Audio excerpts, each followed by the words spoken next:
Sama sih. Sama. Kau ada kelas.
Itu intercom punya kabel lah.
Assalamualaikum. Bismillahirrahmanirrahim. Sebelum tu dengar suara saya semua. Okey. Syukur kehadirat Allah SWT dapat kita bersama-sama sekali lagi dalam kelas intensif solat bersama Al-Fadil iaitu Ustaz Ibnu Abdul Bari. Tanpa meluangkan masa, kita akan mempersilakan Ustaz Ibnu Abdul Bari untuk meneruskan kelas. Dipersilakan.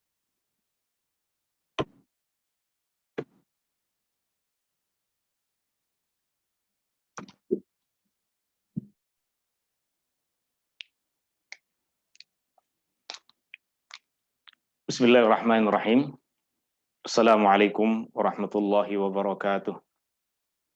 Alhamdulillahilladzi bi ni'matihi tatimmus shalihat الذي هدانا لهذا وما كنا لنهتدي لولا أن هدانا الله أشهد أن لا إله إلا الله وحده لا شريك له وأشهد أن محمدا عبده ورسوله اللهم صل على محمد وعلى آل محمد كما صليت على آل إبراهيم إنك حميد مجيد اللهم بارك على محمد وعلى آل محمد كما باركت على آل إبراهيم إنك حميد مجيد سبحانك لا علم لنا إلا ما علمتنا إنك أنت العليم الحكيم اللهم إنا نسألك علما نافعا ورزقا طيبا وعملا متقبلا وصلى الله على النبي محمد والحمد لله رب العالمين. Alhamdulillah Allah Subhanahu wa taala mudahkan kita kembali untuk hadir bersama-sama di dalam majelis ilmu ini. Majelis yang kita berharap semoga Allah Subhanahu wa taala utuskan para malaikatnya untuk menjadi saksi ke atas amal perbuatan yang kita lakukan. Yang kita juga berharap agar para malaikat itu memberikan naungan kepada kita di dunia dan memberikan syafaat nanti kepada kita di akhirat. Majelis ilmu yang merupakan taman di antara taman-taman surga. Majelis yang di dalamnya kita mempelajari agama Allah. Majelis yang di dalamnya kita mempelajari ayat-ayat Allah. Majelis yang di dalamnya kita mempelajari bagaimana kita menyempurnakan ibadah kita kepada Allah Subhanahu wa taala. Tujuan kita untuk hadir dalam majelis ini adalah untuk sama-sama mencari keridhaan Allah Subhanahu wa taala. Allah Subhanahu wa taala perintahkan kita untuk menuntut ilmu, maka itulah yang menjadi jalan kehidupan kita.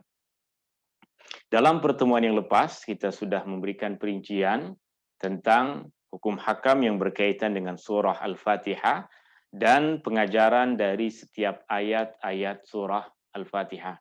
Kita telah menjelaskan bahwa surah Al-Fatihah adalah di antara rukun yang paling agung, rukun yang paling besar di dalam salat. Yang surah Al-Fatihah itu sendiri adalah satu dialog antara seorang hamba dengan Allah Subhanahu wa taala. Maka meskipun kita telah menjelaskan apabila kita datang terlambat dalam salat berjamaah misalnya, kita mendapatkan imam dalam keadaan ruku, maka memadai bagi kita untuk berdiri dalam shaf, kemudian niat di dalam hati, takbiratul ihram dalam keadaan sempurna berdiri, kemudian ruku bersama dengan imam. Jika kita boleh ruku bersama dengan imam, maka kita dikira sempurna mendapatkan 1 rakaat. Tapi meskipun kita tahu hukum itu, meskipun kita tahu bahwa kita sempurna mendapatkan 1 rakaat berjamaah, tapi ada kerugian besar. Ada kerugian besar yang kita alami pada masa itu. Ada kerugian besar. Kerugian besar diantaranya adalah kita tertinggal bacaan surah Al-Fatihah. Sama ada kita mendengar bacaan imam ataupun kita sholat pada sholat yang imam tidak membaca surah Al-Fatihah dengan suara yang kuat, di mana kita dituntut semua untuk membaca surah Al-Fatihah, sama ada dalam keadaan yang pertama ataupun dalam keadaan yang kedua. Jika kita masbuk seperti tadi, maka kita ada kerugian di mana kita tertinggal satu munajat besar antara seorang hamba dengan Allah Subhanahu wa taala. Sempurna kita dapatkan 1 rakaat bukan bermaksud salat kita levelnya sempurna. Ada kekurangan bagi orang-orang yang masbuk. Tetap ada kekurangan bagi orang-orang yang lambat dalam sholat berjamaah. Kita sudah menjelaskan juga bahwa perbezaan tentang makmum membaca surah Al-Fatihah ataupun tidak apabila makmum mendengar bacaan imam, kita sudah menjelaskan bahwa ini adalah satu perbezaan pandangan yang sudah wujud sejak masa para sahabat Nabi SAW.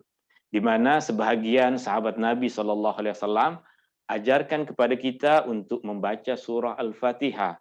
Sama ada kita dengar imam membaca surah Al-Fatihah ataupun tidak. Sama ada kita dengar bacaan imam ataupun tidak. Sebagian dari sahabat Nabi SAW ajarkan kepada kita untuk juga membaca surah Al-Fatihah. Di mana sebahagian sahabat yang lain ajarkan kepada kita untuk tak payah baca surah Al-Fatihah jika kita mendengar apa yang dibaca oleh imam. Jika kita tak dengar bacaan imam, baru kita baca surah Al-Fatihah dan surah yang lain selepas dari surah Al-Fatihah.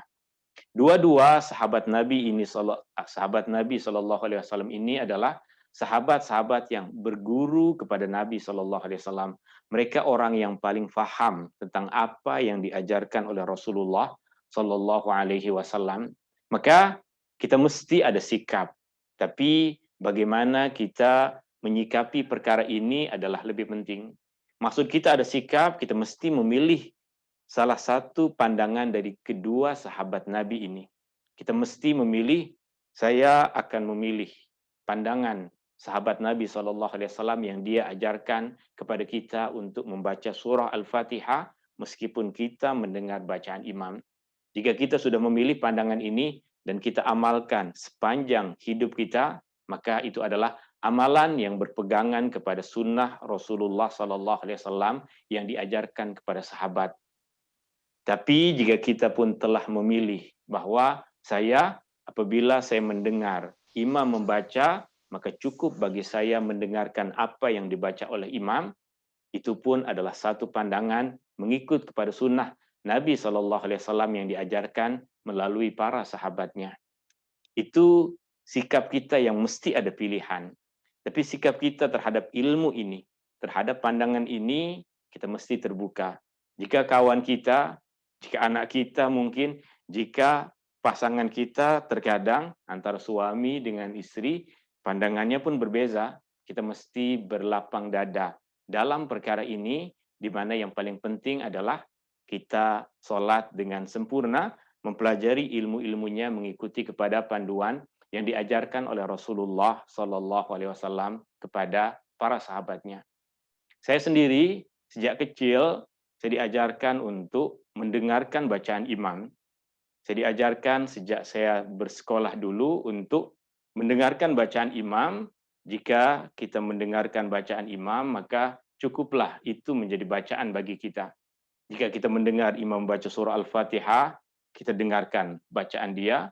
Jika imam membaca surah selepas surah Al-Fatihah, kita dengarkan apa yang dia baca. Itu yang sejak kecil saya amalkan dan sehingga sekarang saya amalkan seperti itu. Tapi selepas kita banyak belajar, kita pun tahu bahwa Rasulullah SAW tidak tetapkan seperti itu. Itu adalah kesimpulan yang diajarkan oleh sebagian sahabat Nabi SAW. Maka isunya di sini bukan yang satu ikut kepada sunnah Rasulullah SAW, yang satu ikut kepada pandangan ulama. Bukan itu isunya. Isunya adalah kedua-dua dari pandangan ini mengikut kepada pandangan dari sahabat Nabi SAW, yang sahabat Nabi SAW mengajarkan kepada kita apa yang mereka pelajari dari Rasulullah SAW. Tidakkah Rasulullah SAW pernah menjelaskan hukum hakam ini secara terperinci? Tidak. Secara umum, iya. Apa maksud secara umum? Ada dalil-dalil yang umum. Yang Rasulullah SAW mengatakan misalnya, tidak ada salat bagi sesiapa yang tidak membaca surah Al-Fatihah. Dalil yang umum. Maka oleh pandangan yang pertama, ini digunakan sebagai dalil yang utama. Sedangkan pandangan yang kedua berasaskan juga kepada dalil yang umum, di mana Rasulullah SAW bersabda, imam dijadikan sebagai imam untuk diikuti. Apabila imam bertakbir, maka bertakbirlah. Apabila imam ruku, maka rukuklah. Apabila imam sujud, maka sujudlah. Apabila imam membaca, maka dengarlah. Ini pun dalil yang umum, tidak memberikan perincian tentang apa yang perlu didengar, apa yang perlu dibaca. Maka para sahabat Nabi SAW tahu perkara ini, ia adalah perkara yang luas, sehingga perbezaan pandangan di antara para sahabat berkaitan dengan makmum baca surah Al-Fatihah ataupun tidak, adalah sesuatu yang mereka tidak saling menuduh bahwa pandangan sahabat yang satu ini sebagai pandangan yang salah, pandangan aku sahaja yang ikut kepada petunjuk Nabi Shallallahu Alaihi Wasallam. Dua-dua pandangan ini disampaikan oleh Al-Imam Malik di dalam kitab Al-Muwatta, pandangan yang diriwayatkan dari Abu Hurairah radhiyallahu an yang dia suruh kita untuk membaca surah Al-Fatihah, dan pandangan dari Abdullah bin Umar yang disebutkan di dalam kitab Al-Muwatta yang disusun oleh Al-Imam Malik, bahwa Abdullah bin Umar jika dia mendengar bacaan imam, dia tidak akan membaca apapun, dia akan mendengarkan apa yang dibaca oleh imam. Kita terlepas dari pertikaian dalam perkara itu. Siapa yang membaca surah Al-Fatihah selepas imam membaca surah Al-Fatihah, maka dia telah mengamalkan satu bahagian dari sunnah Nabi Shallallahu Alaihi Wasallam yang diajarkan melalui sebagian sahabat-sahabatnya. Apa yang paling penting bagi kita adalah ketika kita mendengar atau membaca surah Al-Fatihah, kita tahu apa pengajaran-pengajarannya. Ketika kita membaca atau mendengar surah Al-Fatihah, kita tahu apa sikap, apa akhlak, apa akidah yang mesti ada pada diri kita. Bukan saja kita pertikaikan, kawan saya tak baca surah Al-Fatihah, dia meninggalkan sunnah Rasulullah Sallallahu Alaihi Wasallam. Atau kawan saya baca, padahal dia dengar bacaan imam, dia tak ikut sunnah Rasulullah Sallallahu Alaihi Wasallam. Itu tidak boleh menjadi isu dalam kehidupan kita. Yang menjadi isu, bacaan saya dah betul ke belum? Ini yang mesti kita pelajari. Saya dah faham surah Al-Fatihah atau belum? Ini yang menjadi isu utama. Jika saya dah faham, apa pengajaran besar dari surah Al-Fatihah dalam kehidupan kita? Selain dari perkara-perkara yang kita telah perincikan di dalam kelas minggu lepas, berkaitan dengan makna perkata dan perayat dalam surah Al-Fatihah, ada satu kerangka besar dalam surah Al-Fatihah yang perkara ini menjadi pengajaran kita dalam kehidupan dari surah Al-Fatihah. Kita mesti pelajari perkara ini. Kita mesti pahami perkara ini. Kita mesti jadikan surah Al-Fatihah sebagai bacaan dalam sholat dan pegangan dalam kehidupan. Bacaan dalam sholat yang kita fahami, yang kita bermunajat dengan Allah Subhanahu wa Ta'ala, dan ia menjadi kerangka dalam kehidupan kita. Ia menjadi satu pegangan dalam kehidupan kita, pedoman dalam kehidupan kita. Yang kita ringkaskan, apa peranan surah Al-Fatihah di dalam kehidupan kita? Apa fungsi surah Al-Fatihah di dalam kehidupan kita? Apa pengajaran dari surah Al-Fatihah secara keseluruhan dalam kehidupan kita, yang ia boleh menjadi Fatihah bagi kita. Ia boleh menjadi pembuka kehidupan bagi kita, dan itulah makna dari surah Al-Fatihah. Bukan sahaja ia kita jadikan sebagai pembuka dalam Al-Quran, bukan saja surah ini kita jadikan sebagai pembuka dalam sholat kita, tapi ia kita jadikan sebagai pembuka, bagi kunci pembuka bagi kehidupan kita. Ini pengajaran umum yang ada di dalam surah Al-Fatihah yang perlu kita fahami, perlu kita perinci, perlu kita jadikan sebagai pedoman, pegangan, kunci, kerangka di dalam kehidupan kita ini. Seperti biasa dalam kelas ini, apabila ada sesiapa yang ada kemuskilan berkaitan dengan apa yang tengah kita bahas, kemuskilan yang berkaitan dengan apa yang tengah saya bicarakan, boleh terus bertanya, tak perlu menunggu di akhir masa. Jika soalannya tidak berkaitan dengan apa yang tengah kita bahas, bolehlah bersabar dulu untuk membuat soalan tersebut di akhir.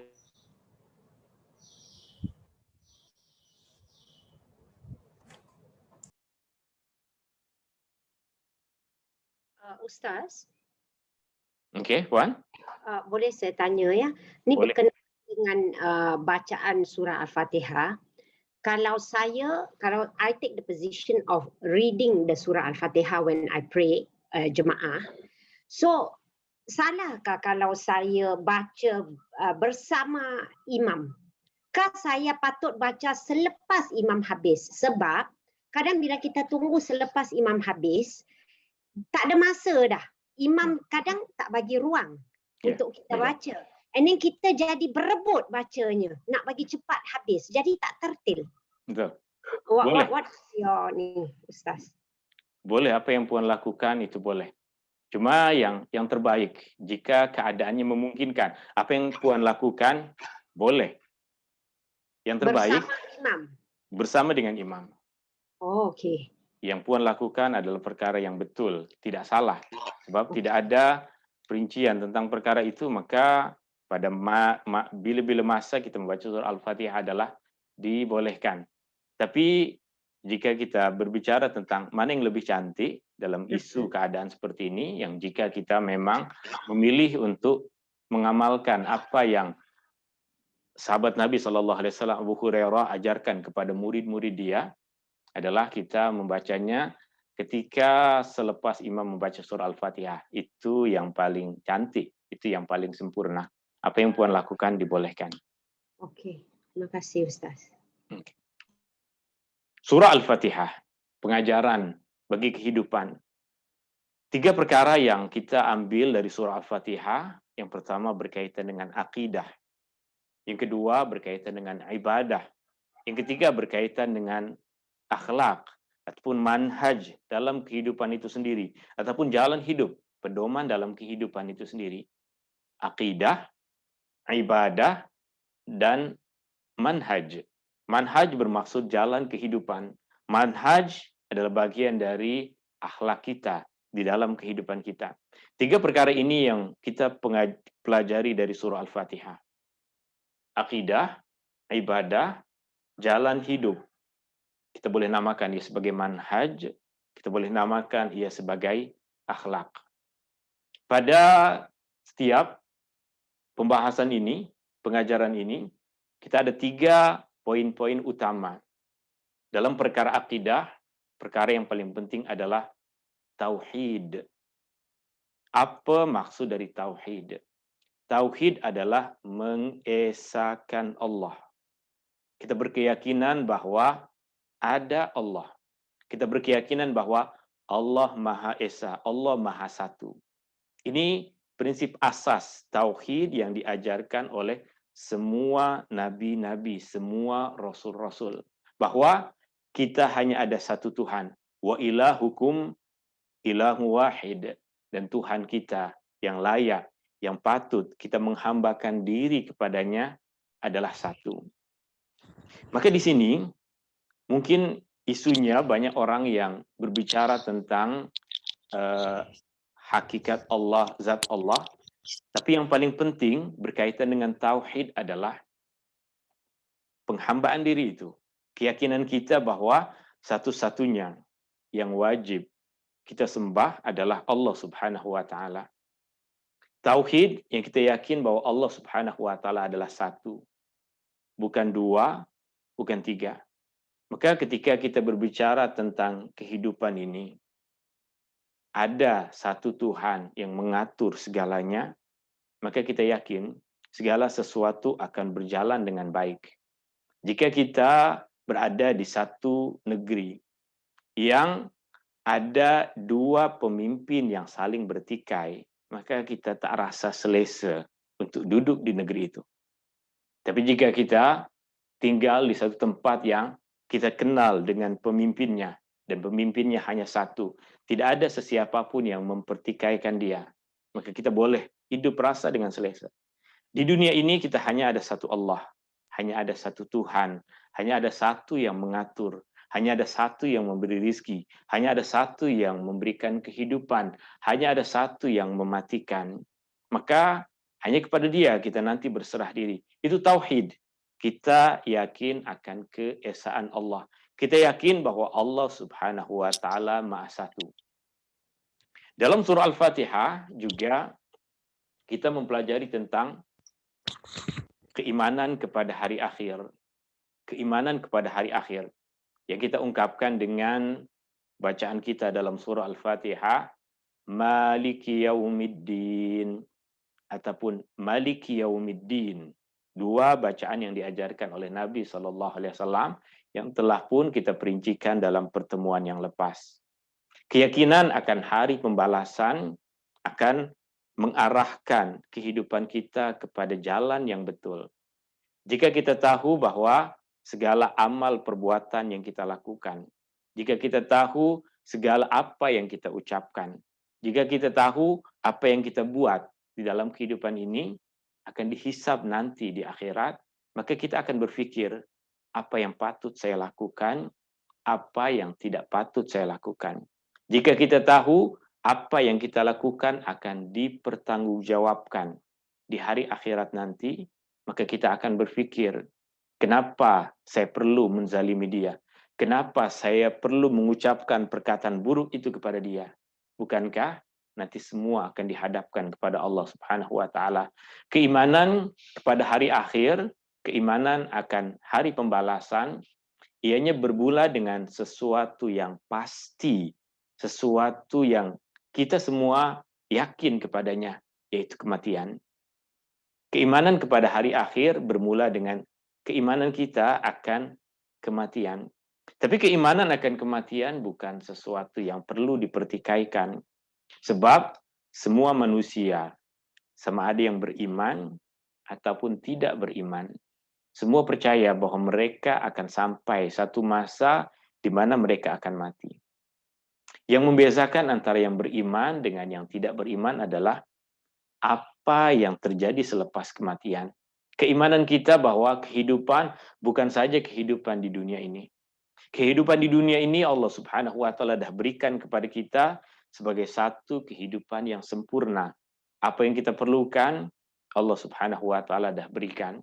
Tapi bukan ini satu-satunya kehidupan. Kita percaya kepada Malik Yaumiddin atau Malik Yaumiddin, kepada Allah yang berkuasa pada hari kebangkitan, pada hari pembalasan, pada hari akhir, pada hari di mana selepas kematian semua umat manusia nanti, Allah Subhanahu wa taala akan bangkitkan kita untuk dimintai pertanggungjawaban ke atas semua perbuatan yang kita lakukan. Ini bagian dari pengajaran penting dari surah Al-Fatihah yang mesti kita didik diri kita. Mesti kita didik anak-anak kita bahwa kehidupan bukan saja kehidupan di dunia, akan ada kehidupan di akhirat. Manusia akan dibangkitkan di akhirat. Ini perkara yang perlu kita didik anak-anak kita. Jangan, bukan bermaksud jangan berikan kesempatan untuk mengajarkan perkara ini kepada ustadz, ke ustazah. Pendidikan ini perlu dari kita. Pendidikan akan keimanan, akan balasan akhirat adalah pendidikan yang wajib ditanamkan oleh mak bapak dia sendiri, oleh kita sendiri kepada mereka. Perincian tentang perkara itu bolehlah nanti dia belajar dengan ustadz dia, dengan ustazah dia, dengan guru dia di sekolah. Tapi apa yang diajarkan di sekolah, sebagian dari murid-murid kita, sebagian dari anak-anak kita akan anggap bahwa ini sesuatu yang saya pelajari untuk dapat sijil, ini sesuatu yang saya pelajari untuk pemeriksaan nanti, susah untuk masuk ke dalam hati. Apa yang kita didik dalam keseharian mereka, bahwa perbuatan yang kita lakukan akan dipertanggungjawabkan nanti di akhirat. Mulai perkenalkan kepada anak-anak kita, apa itu surga, apa itu neraka, apa tempat yang menanti kita. Jika kita biasakan mereka dengan mengetahui apa amalan yang boleh membawa kepada surga, apa amalan yang boleh membawa kepada neraka. Contoh kita didik mereka, sholat. Sholat boleh membawa kemana? Ke surga atau neraka? Menipu, berdusta, boleh membawa kemana? Ke surga, ke neraka. Kita mesti jelaskan kepada mereka tentang perkara ini. Kita didik kepada mereka sedikit demi sedikit.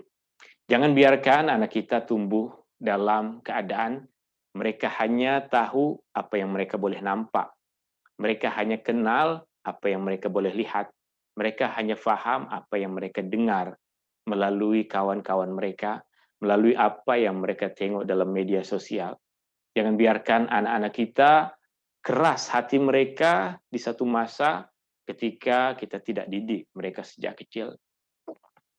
Keimanan kepada akhir adalah perkara yang wajib, di antara perkara yang wajib dididik oleh kita selain dari sholat itu sendiri. Rasulullah SAW memang sebutkan, ajarkan anak kita untuk sholat. Tapi perkara yang paling penting sebelum sholat adalah didikan tentang keimanan kepada Allah, kepada tauhid, dan keimanan kepada hari akhir. Perkara ketiga yang berkaitan dengan akidah di dalam surah Al-Fatihah adalah keimanan kita akan nama-nama dan sifat-sifat Allah Subhanahu wa taala. Allah memiliki nama-nama yang indah. Allah memiliki sifat-sifat yang mulia. Nama-nama Allah Subhanahu wa taala adalah indah, sifat-sifat Allah Subhanahu wa taala adalah mulia. Kita menyeru Allah Subhanahu wa taala dengan nama-nama itu dalam berdoa. Kita mengenal Allah Subhanahu wa taala dengan nama-nama itu. Dan kita berusaha untuk menjadikan nama-nama itu sebagai panduan dalam akhlak dan kehidupan kita. Kita berdoa dengan menyebut ya Allah, ya Rahman, ya Rahim, ya Dzal Jalali wal Ikram, ya Ghafur. Kita seru, kita panggil Allah Subhanahu wa taala dengan nama-nama itu. Sebab kita tahu Allah suka dipanggil dengan nama-nama yang indah. Kita tidak ingin menyamakan Allah dengan manusia, tapi kita pun sebagai manusia tahu bahwa kita suka dipanggil dengan nama kesayangan. Suami suka dipanggil oleh istrinya dengan panggilan tertentu. Istri pun suka dipanggil oleh suaminya dengan panggilan tertentu. Itu kita manusia. Manusia diciptakan oleh Allah Subhanahu wa taala dan Allah Subhanahu wa taala juga suka dipanggil dengan nama-nama Dia yang indah. Meskipun kita tahu jika kita berdoa, "Ighfirli, ampunilah aku." Allah dengar. Tapi cantikkah kita berdoa kepada Allah terus sebutkan apa yang kita inginkan tanpa kita panggil Dia dengan nama-nama Dia yang indah? Kita panggil seorang istri ingin meminta sesuatu kepada suaminya, dia akan panggil abang, sayang. Dia akan panggil dengan panggilan yang dia rasa indah. Dia rasa suami dia suka, baru dia sampaikan apa benda yang dia nak. Nak beg baru ke? Nak cincin baru ke? Kita panggil seseorang dengan nama yang dicintai. Dari nama-nama dan sifat Allah Subhanahu wa taala, kita tahu hakikat Allah. Kita mengenal Allah Subhanahu wa taala. Kita tahu bahwa Allah Subhanahu wa taala Maha Pengasih. Kita tahu bahwa sifat Dia adalah penyayang. Kita tahu bahwa Dia adalah pengampun. Kita tahu bahwa Dia adalah Maha Berkuasa. Dari mana kita tahu hakikat Allah Subhanahu wa taala itu? Dari mana kita tahu sifat-sifat Allah Subhanahu wa taala? Bagaimana kita boleh mengenal Allah Subhanahu wa taala? Salah satunya adalah dari nama-nama itu. Sebab nama-nama Allah Subhanahu wa taala adalah sesuai dengan hakikat Allah.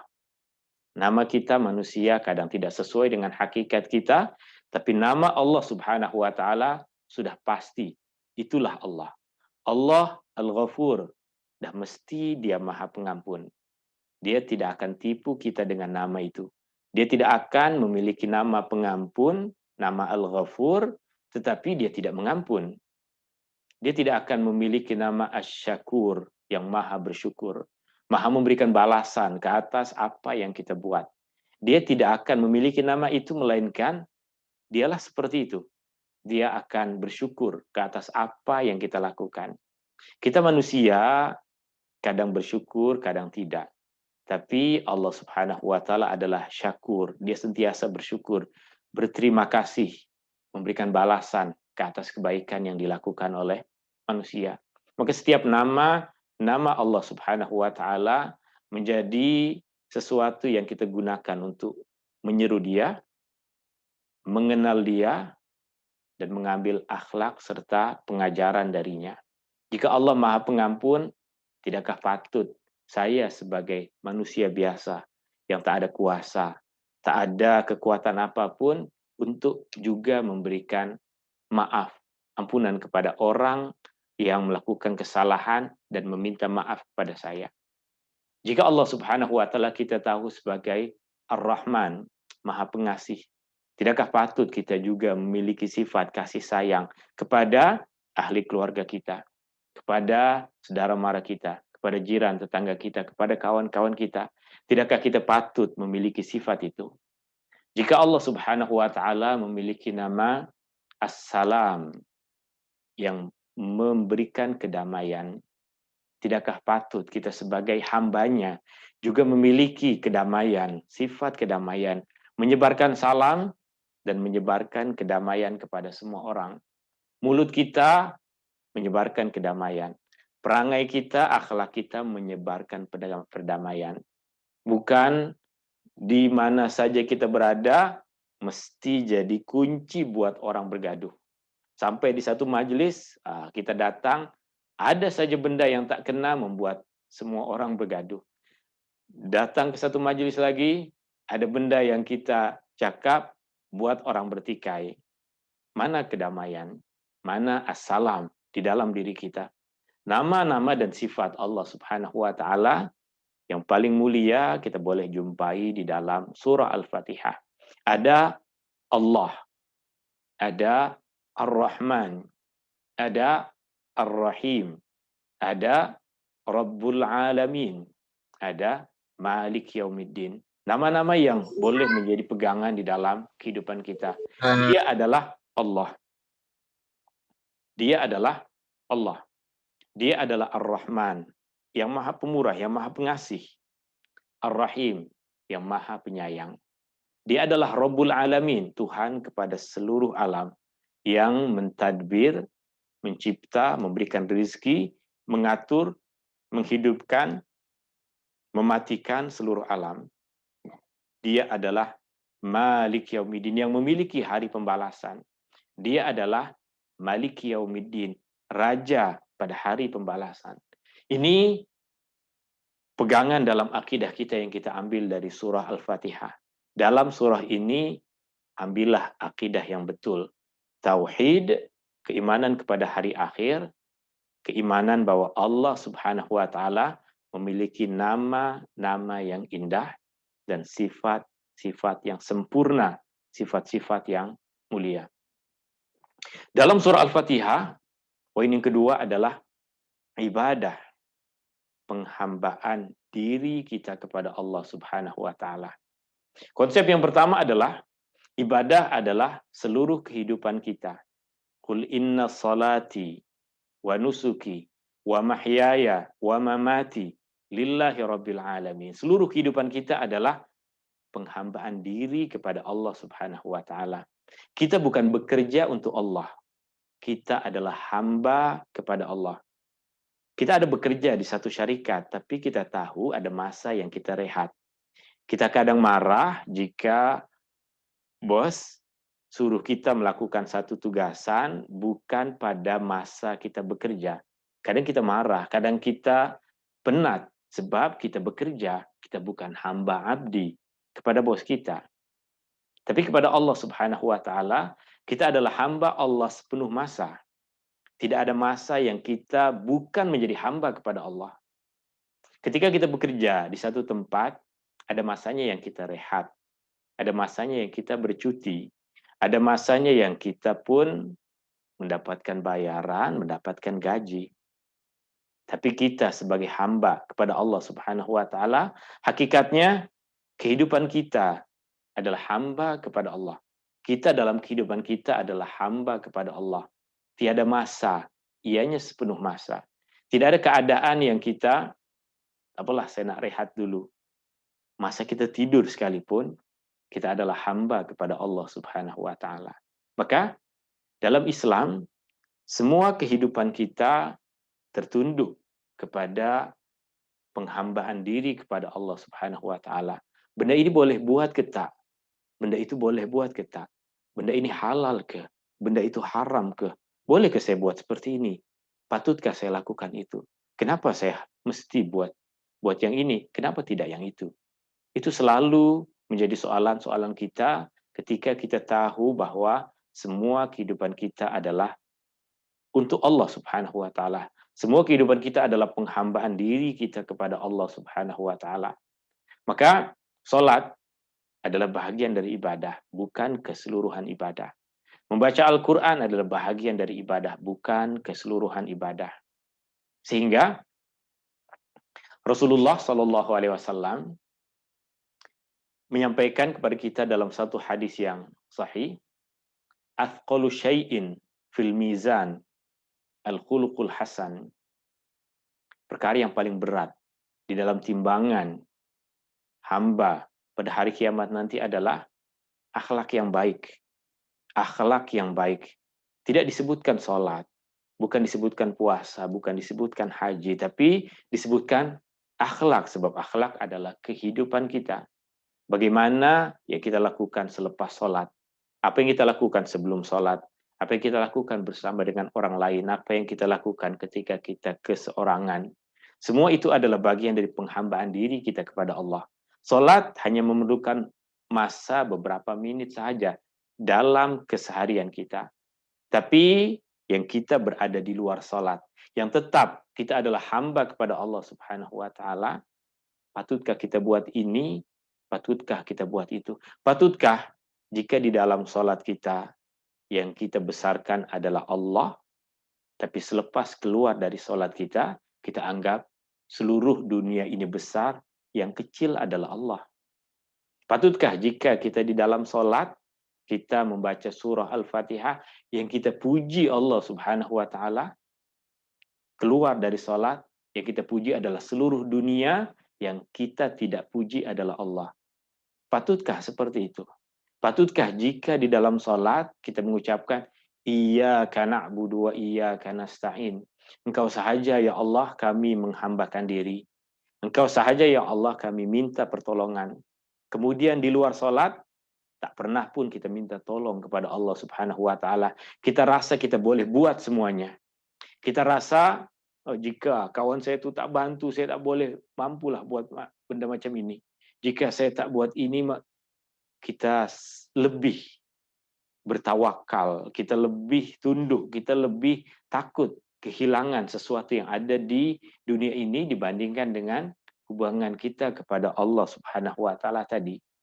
Ibadah adalah seluruh kehidupan kita. Artinya mulai dari kita sedar, kita bangun dari tidur, sehingga kita tidur kembali. Masa tidur, kita tetap hamba kepada Allah, tapi orang yang tidur, tak ada tuntutan apapun untuk kita lakukan. Selagi kita sedar, di situ ada tuntutan dari Allah Subhanahu wa Ta'ala, awak buat benda ini, akan ada balasannya. Kau melakukan ini, akan ada balasan yang menanti. Ini perkara pertama yang berkaitan dengan ibadah, ianya adalah keseluruhan kehidupan kita, semua amal perbuatan kita. Bekerja bagian dari ibadah, mencari nafkah bagian dari ibadah. Kita hidup dalam keluarga, saling membantu adalah bahagian dari keluarga.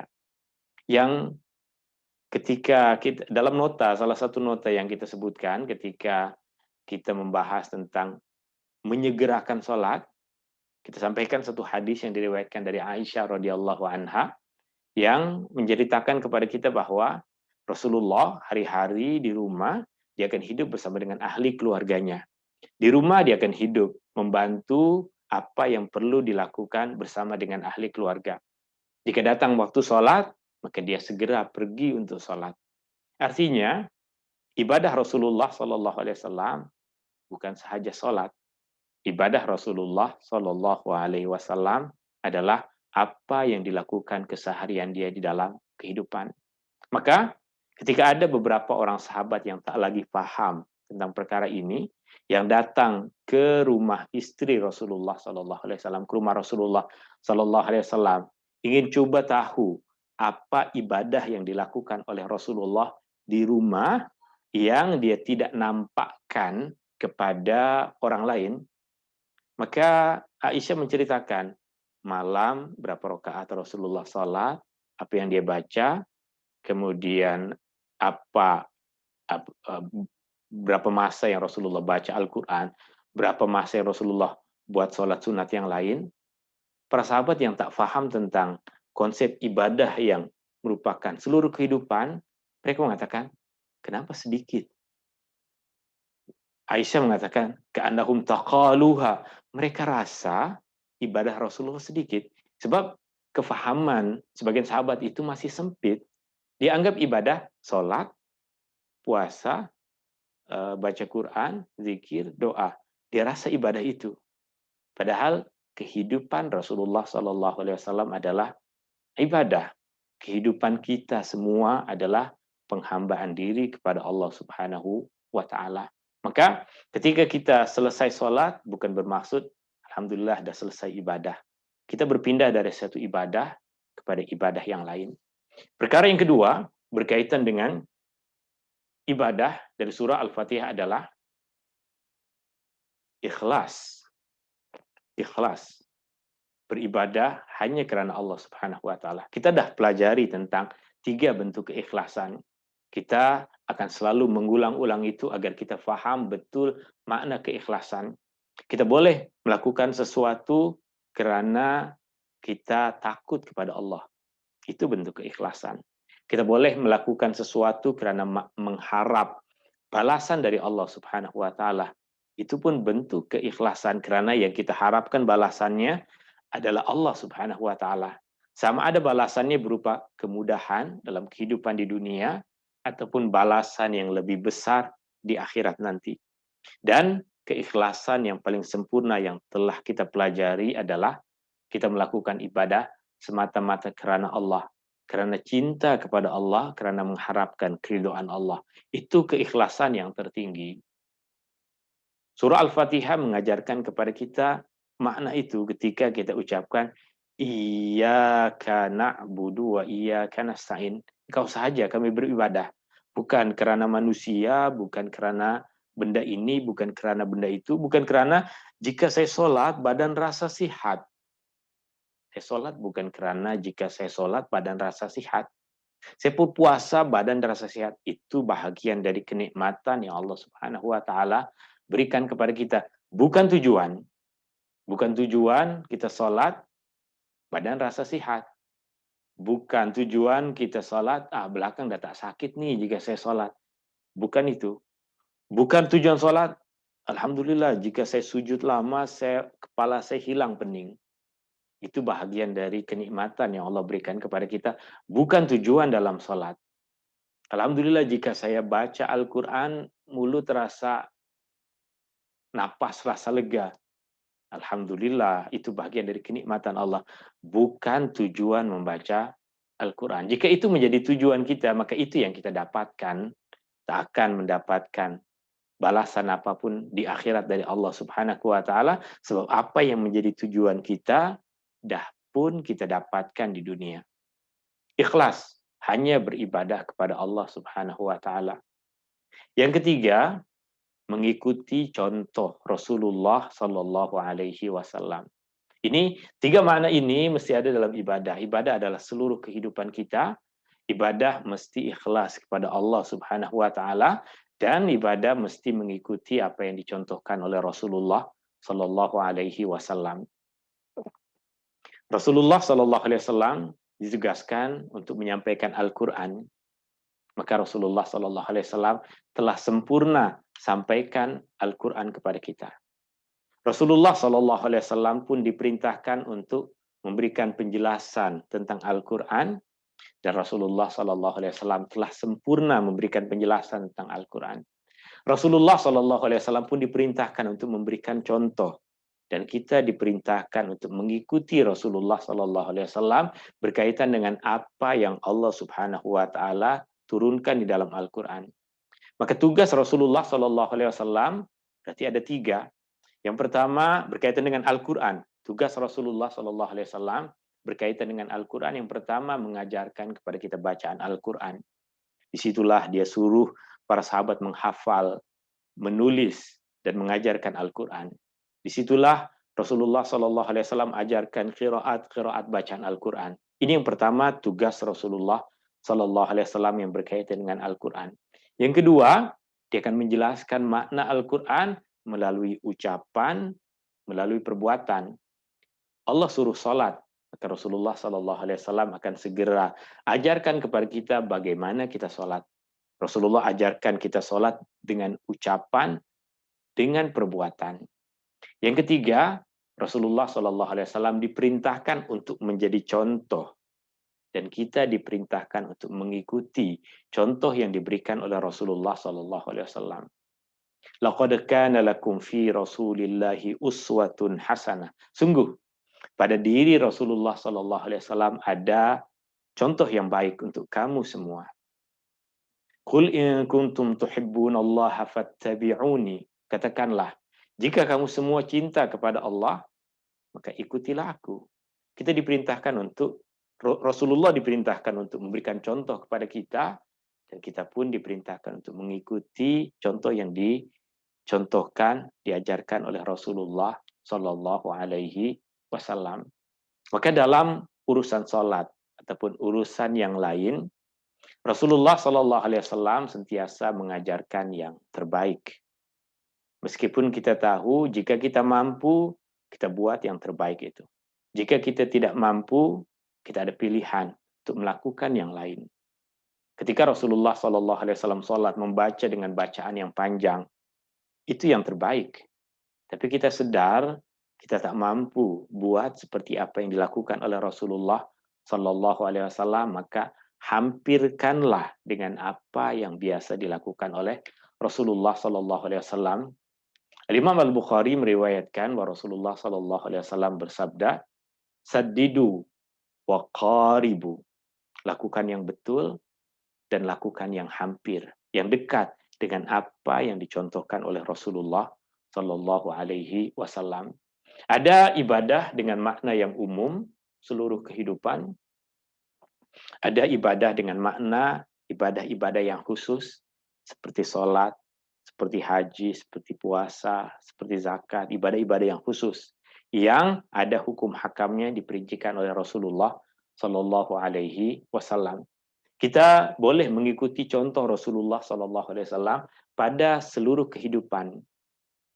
Kita boleh mengikuti Rasulullah Sallallahu Alaihi Wasallam pada keseharian dia, meskipun ia satu perkara yang tidak berkaitan dengan ibadah yang khusus.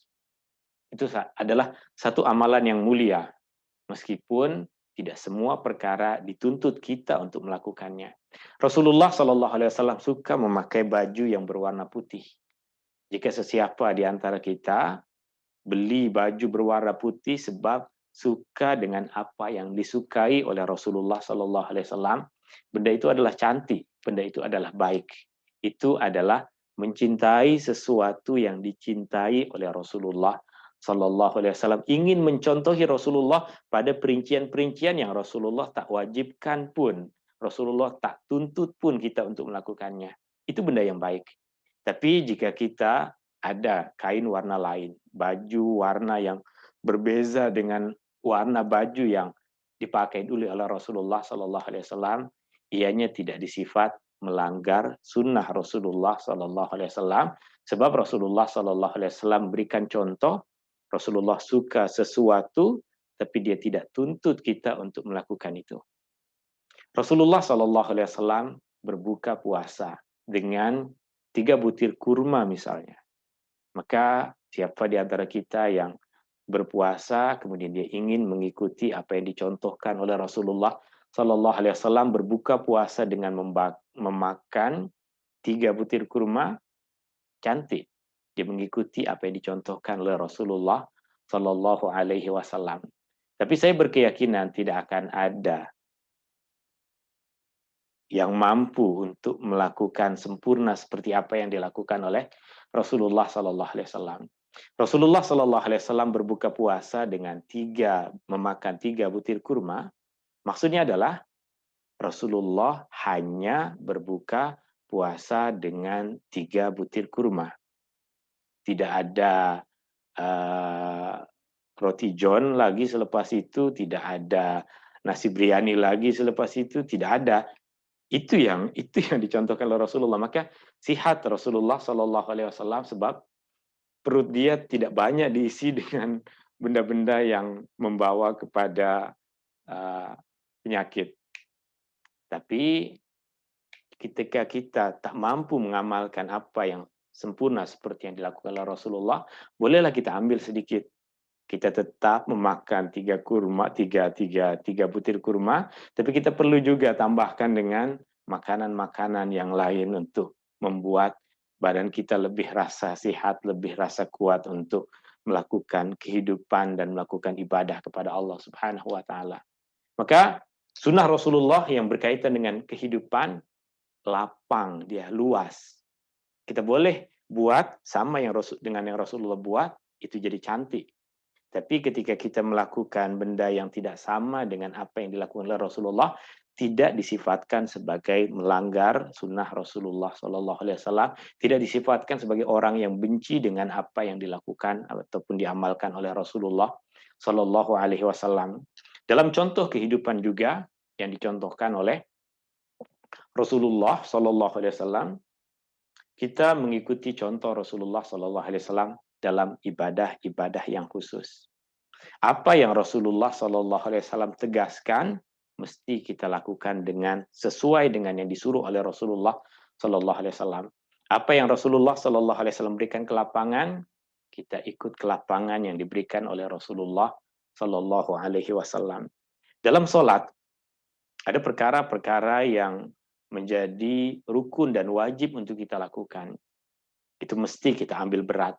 Ada perkara-perkara yang Rasulullah Sallallahu Alaihi Wasallam contohkan, tetapi Rasulullah Sallallahu Alaihi Wasallam tidak tuntut. Maka pada perkara tersebut kita lakukan, ia menjadi satu amalan yang sunnah. Jika kita tidak lakukan, maka sholatnya tetap disifatkan sebagai sesuatu yang sah. Contoh-contohnya dalam perkara yang telah kita bahas banyak.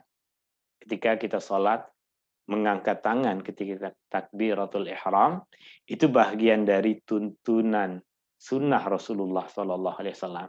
Mengangkat tangan ketika takbiratul ihram adalah bagian dari sunnah Rasulullah Sallallahu Alaihi Wasallam yang kita rasa senang dan mudah untuk kita lakukan. Maka rugi jika kita tinggalkan. Tapi jika kita ternampak orang tak sempurna pun mengangkat tangan, maka kita tak boleh menghina dia, memaki dia dengan mengatakan sholat awak tak sah. Angkat tangan yang betul. Mengangkat tangan adalah sunnah Rasulullah Sallallahu Alaihi Wasallam. Kita semua buat benda itu. Kita semua lakukan apa yang disunahkan oleh Rasulullah Sallallahu Alaihi Wasallam. Tapi jika ada orang tak sempurna melakukan sunnah itu, kita tak perlu bising dengan orang tersebut. Mungkin boleh jadi tangan dia memang tak boleh diangkat tinggi, keadaan orang, tangan sakit ke apa, itu keadaan dia. Apa yang dia mampu, itu yang dia lakukan. Dan kita pun ketika sampai pada keadaan yang sama dengan dia, kita hanya mampu melakukan apa yang mampu kita buat. Kita hanya buat apa yang kita mampu, meskipun tidak sesempurna apa yang dicontohkan oleh Rasulullah SAW, itu akan jadi yang terbaik untuk kita. Ini ibadah. Maka jika ibadah tersebut kita lakukan dengan ikhlas, tapi bercanggah dengan apa yang dicontohkan oleh Rasulullah SAW, maka kita mesti takut ibadah tersebut ditolak. Al-Imam Muslim meriwayatkan dari Aisyah radhiyallahu anha bahwa Rasulullah SAW bersabda, "Man amila amalan laisa alaihi amruna fahuwa raddun." Sesiapa yang melakukan satu amalan yang tidak bersesuaian dengan perintah kami, perintah Allah, perintah Rasulullah, perintah yang Allah turunkan kepada Rasulullah melalui para malaikat, siapa yang melakukan satu amalan yang tidak bersesuaian dengan perintah kami, fahuwa raddun, maka ia tertolak. Maka dalam ibadah yang khusus, seperti sholat, seperti umrah, seperti haji, ibadah-ibadah yang khusus ini, kita kena belajar, kita kena mempelajari perincian-perinciannya, agar setiap perkara yang kita lakukan bersesuaian dengan apa yang disuruh oleh Rasulullah Sallallahu Alaihi Wasallam.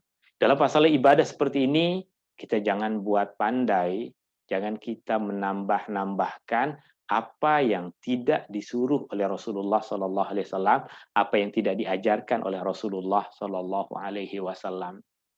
Ketika kita mempelajari hukum hakam tentang sholat, misalnya, ketika kita mempelajari hukum hakam tentang haji, misalnya, ia adalah hukum hakam yang telah sempurna diajarkan oleh Rasulullah Sallallahu Alaihi Wasallam kepada para sahabatnya. La jadida fi ahkamis shalah. Tidak ada benda yang baru di dalam hukum hakam salat. Apa yang menjadi amalan dalam salat pada masa Rasulullah sallallahu alaihi wasallam, itu yang menjadi amalan dalam salat pada masa kita. Tiada perkara yang baharu di dalam salat. Perkara yang berada di sekitar kita dalam salat boleh jadi berubah, bertukar, berbeza dengan apa yang ada pada masa Rasulullah. Tapi salat itu sendiri tak boleh bertukar. Kadang kita sholat gunakan kain sarung, Rasulullah Shallallahu Alaihi Wasallam menggunakan baju lain yang menutup aurat, itu bagian kita. Tapi sholat yang kita lakukan mesti sholat yang mengikut kepada contoh Rasulullah Shallallahu Alaihi Wasallam. Surah Al-Fatihah ajarkan kepada kita benda itu. Dari mana kita memahami surah Al-Fatihah untuk kita mengikuti sunnah Rasulullah Shallallahu Alaihi Wasallam ketika kita meminta kepada Allah Subhanahu Wa Taala, ihdinas siratal mustaqim, ya Allah tunjukkanlah kami jalan yang lurus. Kita berikan perincian, apa jalan yang lurus itu? Siratal ladzina an'amta alaihim, jalan orang-orang yang telah Engkau kurniakan nikmat kepada mereka. Dan orang pertama yang kita yakini Allah telah kurniakan nikmat kepadanya adalah Rasulullah sallallahu alaihi wasallam. Allah telah lantik dia sebagai utusan. Itu nikmat yang besar.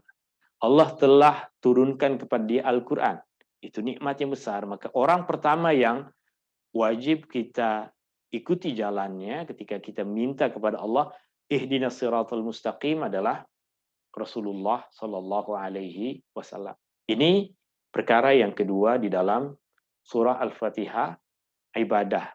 Seluruh kehidupan ikhlas, hanya menghambakan diri, hanya beribadah kepada Allah Subhanahu wa taala dan mengikuti apa yang dicontohkan oleh Rasulullah Sallallahu alaihi wasallam dalam kehidupan secara umum. Mengikuti sunnah Rasulullah Sallallahu alaihi wasallam adalah perkara yang terbaik, tapi ianya bukan sesuatu perkara yang dituntut untuk kita semua melakukannya. Tapi dalam ibadah-ibadah yang khusus. Ibadah-ibadah yang khusus ia hanya diterima jika mengikuti apa yang diperintahkan oleh Rasulullah Sallallahu Alaihi Wasallam. Kita masuk kepada perkara yang ketiga yang diajarkan di dalam surah Al-Fatihah dalam kehidupan kita, yaitu surah Al-Fatihah adalah manhaj, adalah jalan kehidupan kita, adalah akhlak kehidupan kita. Apa pengajaran-pengajaran yang berkaitan dengan jalan kehidupan, berkaitan dengan manhaj, berkaitan dengan akhlak kita dari surah Al-Fatihah? Pengajaran yang paling utama adalah al-istiqamah. Itu yang kita minta dalam surah Al-Fatihah. Ihdinas siratal mustaqim. Mustaqim, istiqamah. Apa maksud istiqamah? Dua maksud dari istiqamah. Yang pertama, kita berpegang teguh dengan ajaran yang diajarkan oleh Rasulullah Sallallahu Alaihi Wasallam. Itu maksud istiqamah. Kita berpegangan kepada keimanan. Kita berpegangan kepada ibadah yang diajarkan oleh Rasulullah Sallallahu Alaihi Wasallam. Itu adalah istiqamah. Makna yang kedua dari istiqamah adalah kita berterusan mengamalkan kebaikan. Bukan sekejap baik, terus tinggalkan. Sekejap sholat, terus tak sholat. Sekejap puasa, terus tak puasa. Sekejap baca Al-Quran, terus tinggalkan Al-Quran. Istiqamah, amal yang meskipun sedikit, kita lakukan secara berterusan. Rasulullah SAW ajarkan kepada kita, khairul a'mali adwamuha wa in qalla. Amalan yang terbaik adalah amalan yang kita bersentiasa melakukannya. Yang berterusan kita lakukan meskipun ia sedikit. Apa cara untuk kita mudah istiqamah? Apa cara? Apa tipsnya yang mesti kita tahu agar kita boleh istiqamah?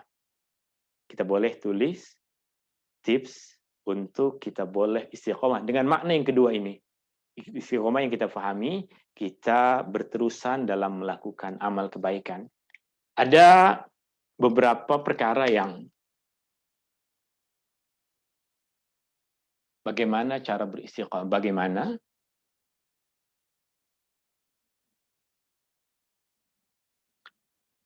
boleh berterusan dalam beramal kebaikan.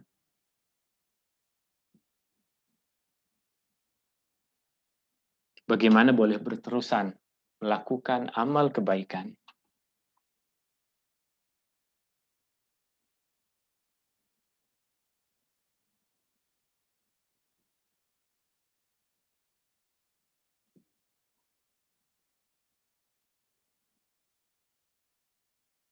Yang pertama, kita mesti pandai memilih. Mesti pandai memilih. Pandai memilih amalan yang betul dan mudah untuk kita lakukan.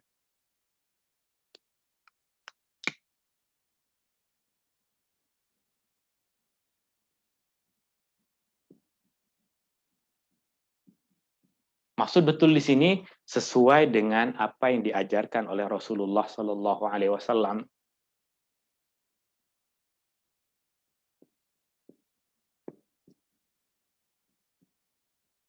Pilih amalan yang betul.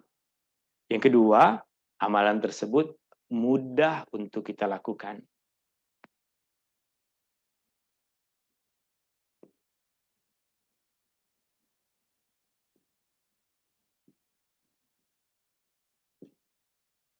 Apa contohnya? Contohnya puasa.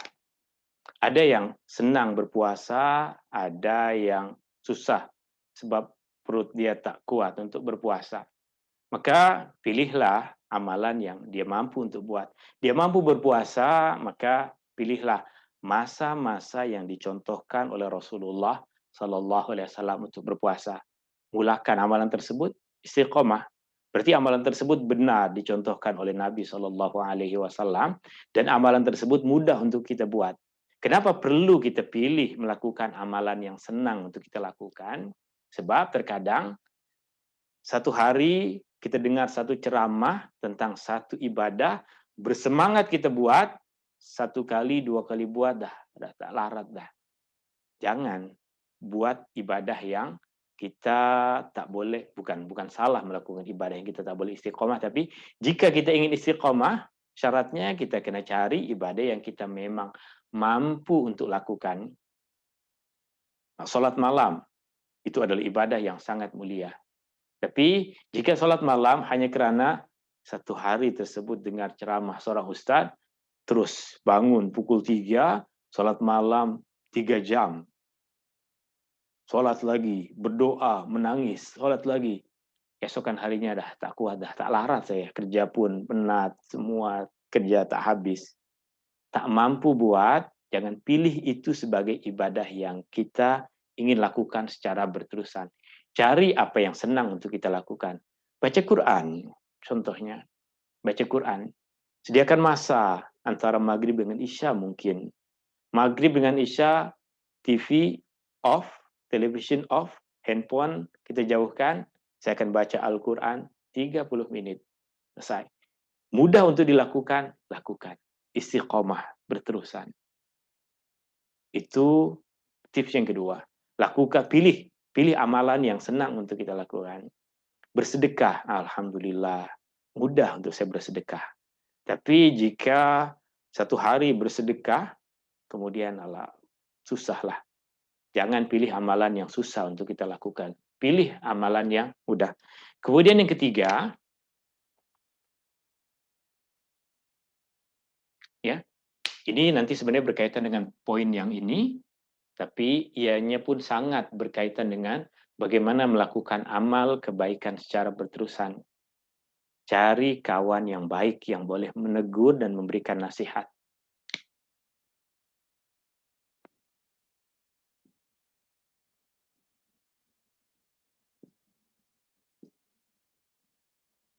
Boleh tegur, boleh memberikan nasihat. Memang pada masa Rasulullah Sallallahu Alaihi Wasallam tak ada grup WhatsApp mengaji. Tak ada pada masa Rasulullah, pada masa sahabat. Tak ada grup WhatsApp mengaji Al-Quran. Tak ada benda itu. Tapi jika tujuannya kita mendapatkan nasihat, mendapatkan teguran, jom hari ini kita baca satu juzuk. Contohnya, setiap hari ada orang yang tegur kita untuk mengingatkan kita membaca Al-Quran. Benda tersebut adalah perkara yang membantu kita untuk istiqamah. Kita masuk dalam grup family kita, sehari satu muka surat Al-Quran misalnya. Selalu ada yang tegur kita, dah baca ke belum? Dah baca ke belum? Dah baca ke belum? Selalu ada orang yang tegur.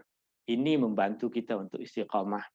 Jika kita istiqomah dalam perkara sedekah, kita pun berhimpun dengan orang-orang seperti itu yang dia akan setiap masa akan ingatkan kita, dah bersedekah ke belum? Ini ada orang sakit perlu bantuan, dia akan tegur kita, dia akan sampaikan maklumat tersebut kepada kita, jadi kita akan terus istiqomah dalam perkara itu. Ada kawan kita yang istiqomah dalam majelis ilmu, tergabung juga dengan dia. Setiap masa dia akan sampaikan kepada kita, ini majelis ilmu pukul 9, pukul 10, ada lagi majelis ilmu pukul 11, ada lagi majelis ilmu. Jika kita mampu istiqamah dalam majelis ilmu, kita boleh masuk dalam grup seperti itu. Tapi jika kita rasa, dah seminggu 2 kali dah cukup bagi saya akan istiqomah seminggu 2 kali, dah cukupkan pada itu. Lakukan apa yang mudah, cari kawan yang boleh menegur, cari kawan yang boleh menasihati kita jika kita terlupa untuk melakukannya. Ini membantu kita untuk istiqomah. Rasulullah tak ada, pada masa sahabat dulu tak ada grup WhatsApp ke grup Telegram memang, tapi mereka ada Rasulullah, mereka ada sahabat-sahabat yang sentiasa tegur. Umar bin Khattab radhiyallahu an, setiap hari selepas sholat subuh, dia akan pergi ke rumah sahabat yang tidak ada di masjid. Setiap hari, sholat subuh. Tentunya ketika dia tidak bermusafir, dia akan, ini diriwayatkan oleh Imam Malik, dia akan pergi ke rumah sahabat yang tidak ada di masjid pada waktu sholat subuh. Lepas sholat subuh, imam akan tengok ke belakang, matahari sudah mulai terang, akan nampak siapa yang datang, siapa yang tak datang. Jika tak datang, dia ke rumah. Sebab jika tak datang, mesti sakit nih, mesti sakit. Mesti ada perkara yang darurat, mesti itu. Dia akan datang. Ketuk pintunya, Assalamualaikum warahmatullahi wabarakatuh. Kenapa tak sholat subuh di masjid? Ada sahabat yang istiqomah melakukan sholat malam sampai tertidur, tak sholat subuh. Maka kata Umar bin Khattab radhiyallahu an, jika kita sholat subuh berjamaah itu lebih utama dibandingkan sholat sepanjang malam. Artinya istiqomah dibantu dengan orang-orang yang boleh memberikan nasihat, boleh memberikan teguran seperti ini. Ini perkara yang ketiga. Yang keempat, dan ini yang paling penting bagi kita dalam beristiqomah, kita jangan mengandalkan, jangan berpegangan kepada kekuatan kita sendiri. Mintalah pertolongan kepada Allah Subhanahu wa taala. Sentiasa berdoa agar Allah mudahkan kita istiqomah dalam perkara-perkara yang kita sukai tadi. Yang keempat, meminta pertolongan Allah, berdoa.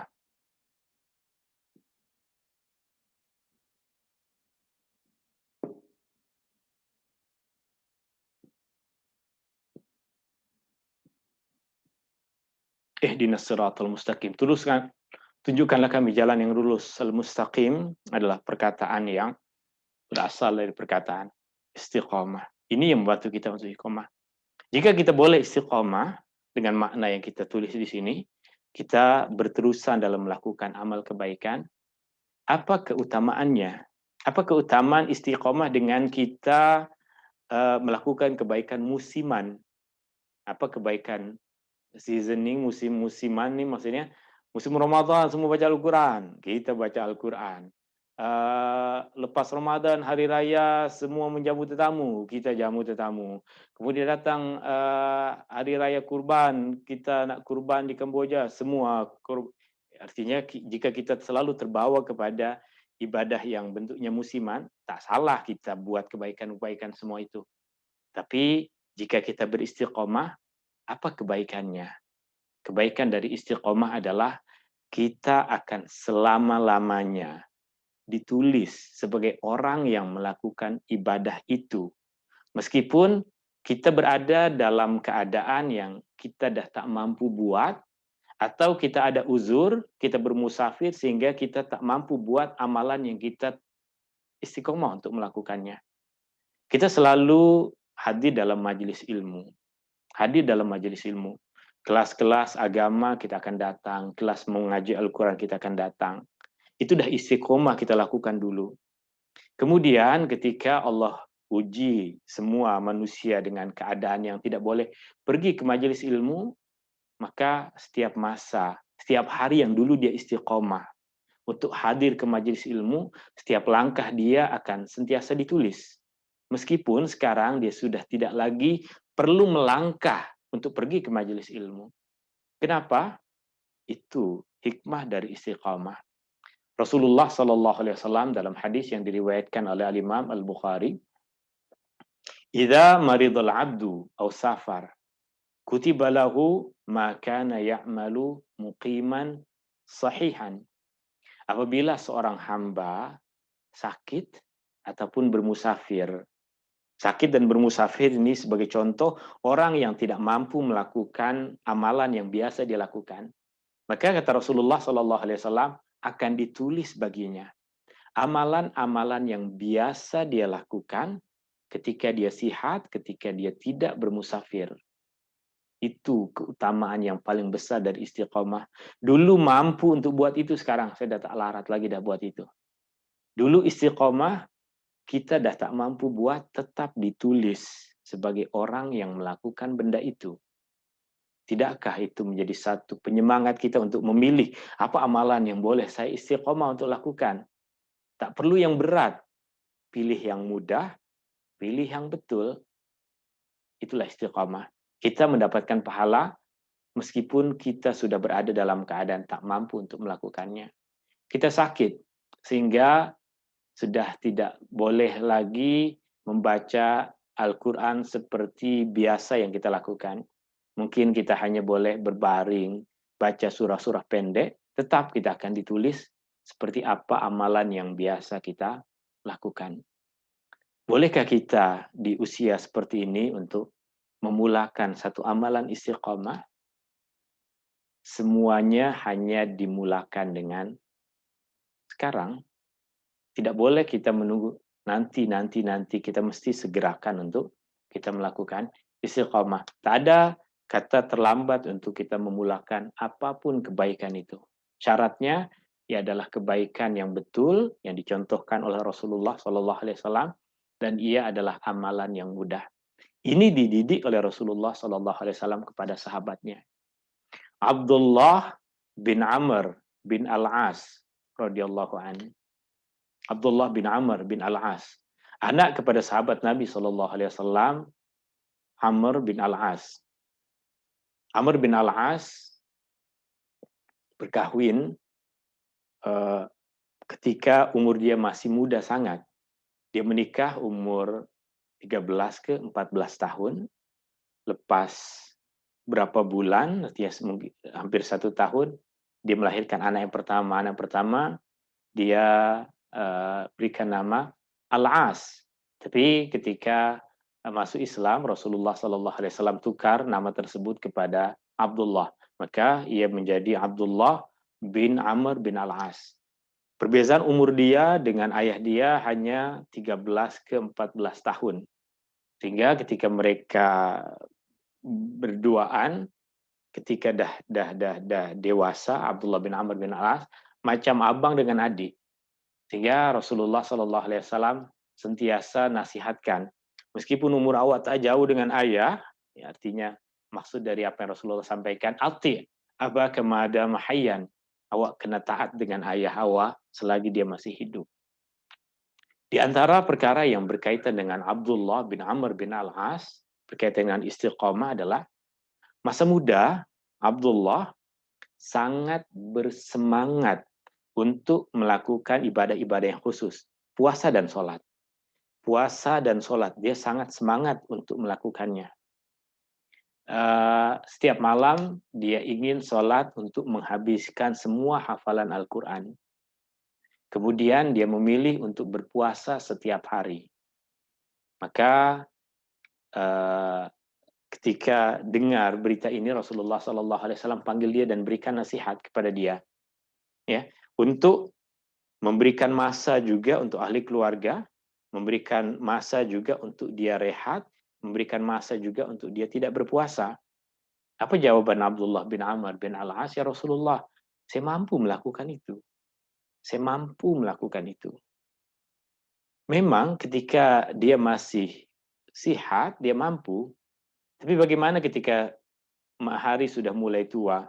Lama-kelamaan amal ibadah yang dilakukan akan menjadi berkurang sedikit, sedikit, sedikit. Sudah jadi tak boleh beristiqomah.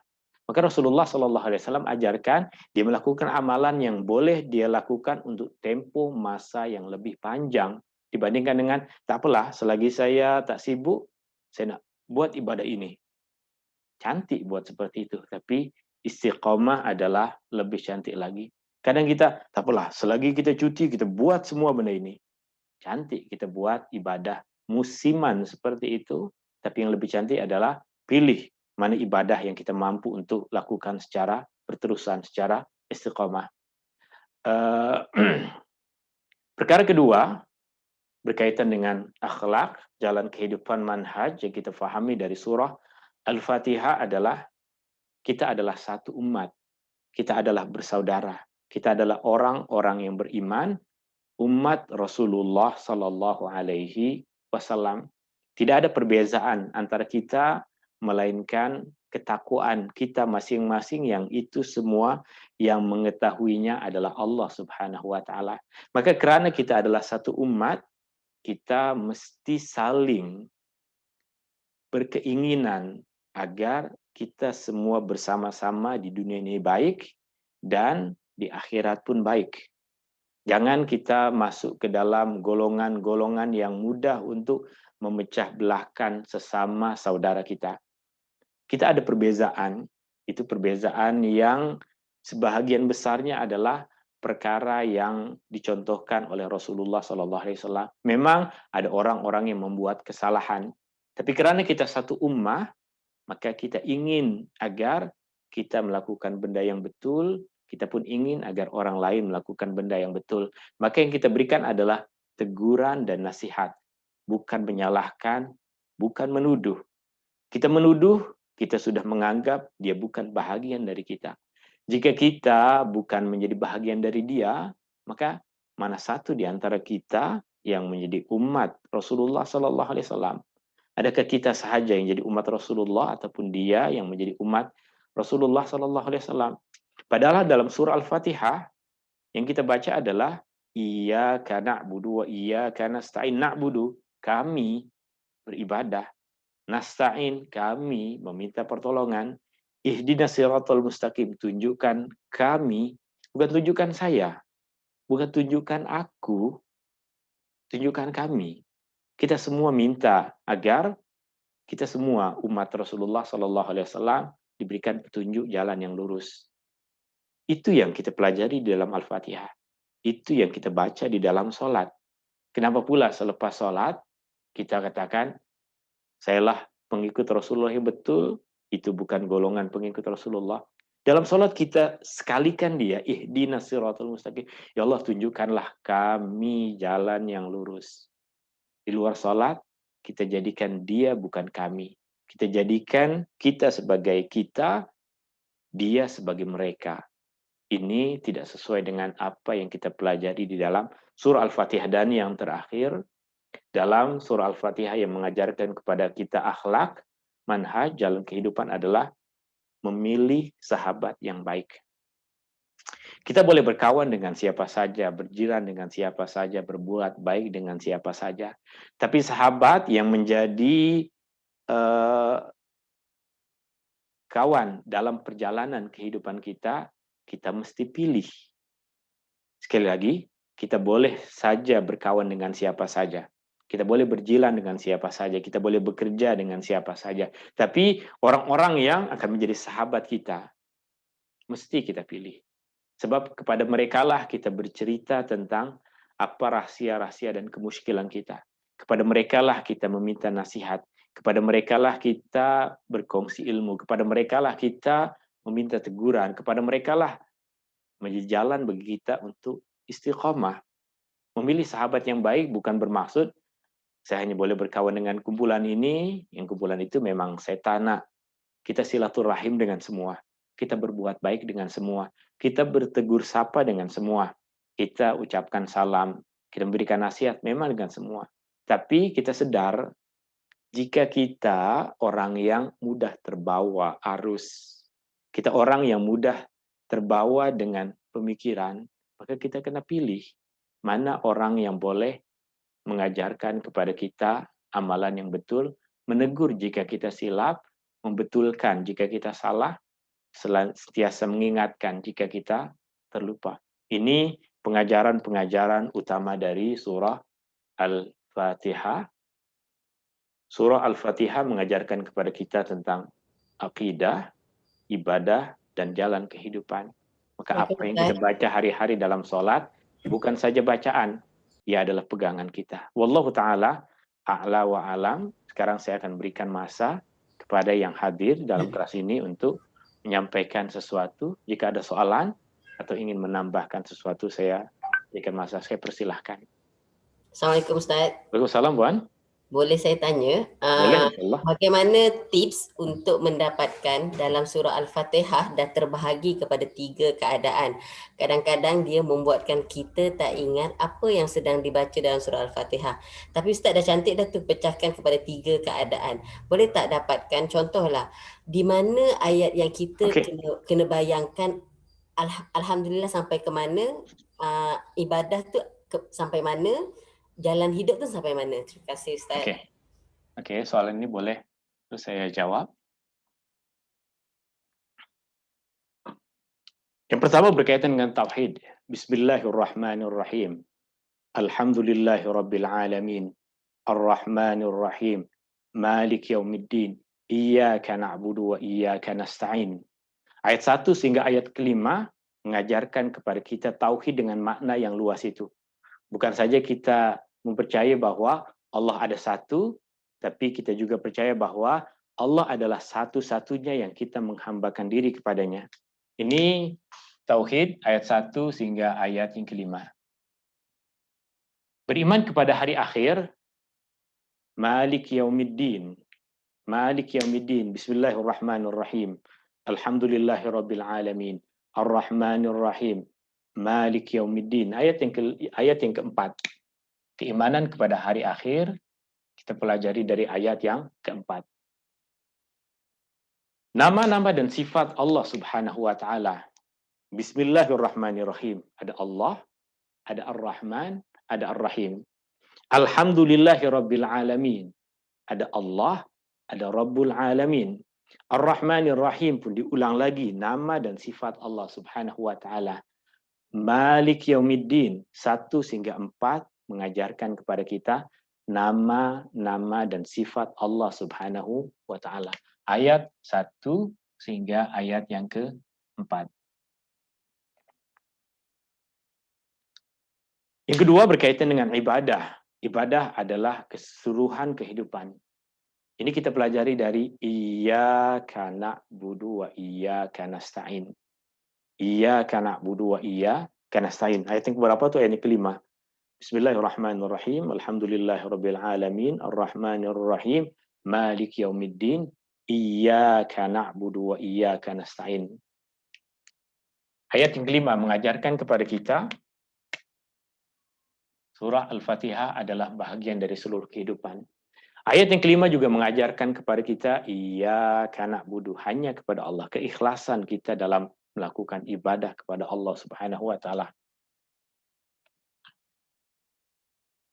Ihdinas siratal mustaqim, siratal ladzina an'amta 'alaihim ghairil maghdubi 'alaihim waladdallin. Amin. Ayat yang ke-6 dan ayat yang ke-7 mengajarkan kepada kita bahwa ibadah yang kita ikrarkan kepada Allah Subhanahu wa taala hanya akan menjadi ibadah yang betul jika kita mengikuti contoh Rasulullah sallallahu alaihi wasallam. Ini ada pada ayat yang ke-6 dan ayat yang ke-7.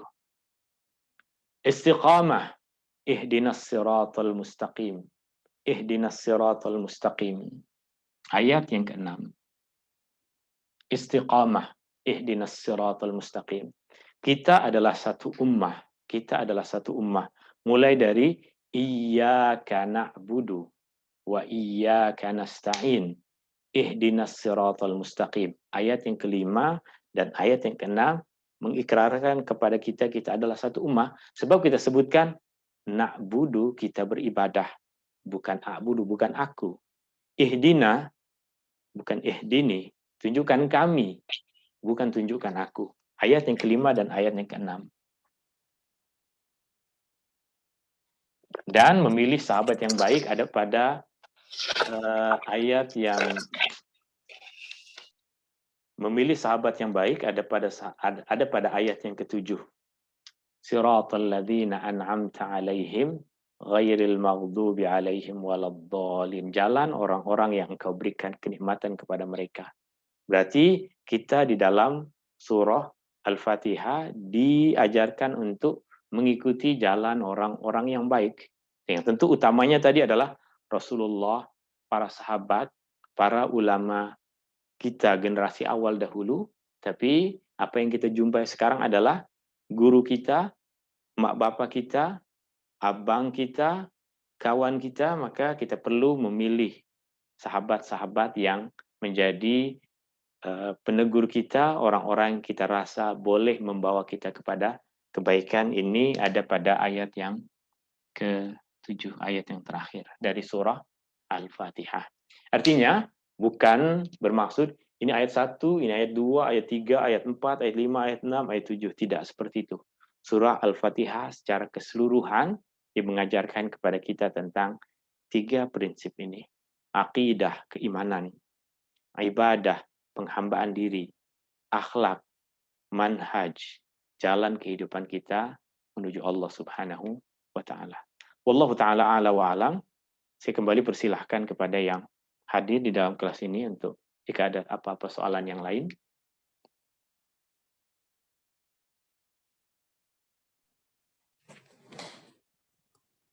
Assalamualaikum Ustaz. Waalaikumsalam warahmatullahi wabarakatuh. Tuan Abdul Wahid, boleh? Soalan saya tentang solat is out of the topic of surah Okay, Al-Fatihah. boleh.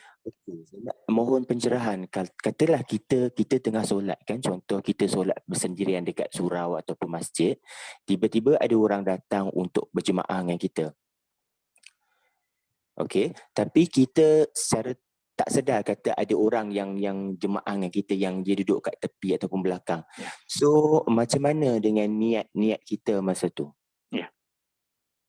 Okey, saya faham soalannya. Ada soalan yang lain, Tuan Abdul Wahid? Okey, yang kedua tu adakah macam kadang-kadang kita ada orang yang memegang bahu kan? Kalau katakan itu adakah satu kemestian memegang bahu ataupun tidak? Okey, itu soalan yang kedua. Ada lagi? Yang lagi, okey, katakan sebagai makmum pula, kalau katakan kita nak solat, adakah kita perlu kuatkan takbiratul ihram supaya orang yang di depan yang kita nak jadikan imam tu dengar ke macam mana? Betul, ini 3 soalan yang berkaitan. Pertama ada kaedah umum dalam solat berjamaah. Ada kaedah umum dalam solat berjamaah. Makmum wajib niat untuk ikut imam. Makmum wajib niat untuk ikut imam. Imam tidak wajib berniat untuk menjadi imam. Imam tidak wajib untuk niat menjadi imam, melainkan solat yang memang hanya sah dilakukan berjamaah, solat Jumat misalnya. Tapi isu tersebut tidak berkaitan dengan kita, kecuali kita memang dilantik untuk menjadi imam solat Jumat. Artinya, dalam solat berjamaah, jika kita sebagai imam, tak dituntut untuk kita berniat menjadi imam. Kita ke tengah solat seorang diri. Ada siapapun solat di belakang kita, jika dia ingin menjadi makmum, maka dia yang wajib berniat. Kita tak perlu ada apapun. Kita tak perlu menukar niat kita. Kita solat seperti biasa.